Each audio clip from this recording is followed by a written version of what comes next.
কি গো, তুমি খেয়ে দিয়ে এরকম টং করে চলে এলে? আমার এখানে খাতির হচ্ছে নি। আমি প্রথমবার মামা শ্বশুর বাড়িতে এসেছি, আমাকে মুরগি মাংস খাইছে, কেন খাসি খাওয়াতে পারেনি? আমি তোকে প্রথমেই বলেছিলাম, আমার যদি ভালো করে খাতির করতে পারে তবেই আমি থাকবো, নাহলে আমি থাকবো নি। আমার এখানে খাতির হচ্ছে নি, আমি এখন একটু থাকবো নি। তুই তো ঘচ্ছ ঘচ্ছ এক্ষুনি ঘচ্ছ। আচ্ছা, তোমার কি ভালো করে খাতির হয়নি? না হচ্ছে নি আমার। তাহলে ওইটা দেখো না, ওইটা হলে তোমার খাতির হবে।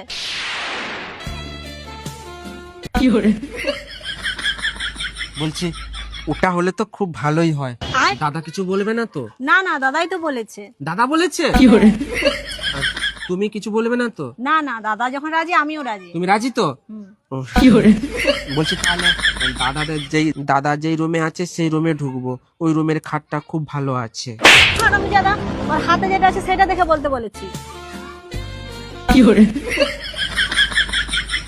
এই খাতিরটা ঠিক আছে, এই খাতিরটা আমি চাইছিলাম। এর আগে যে খাতিরটা ভেবেছিলাম ওটা হলে তো আরো ভালো হতো।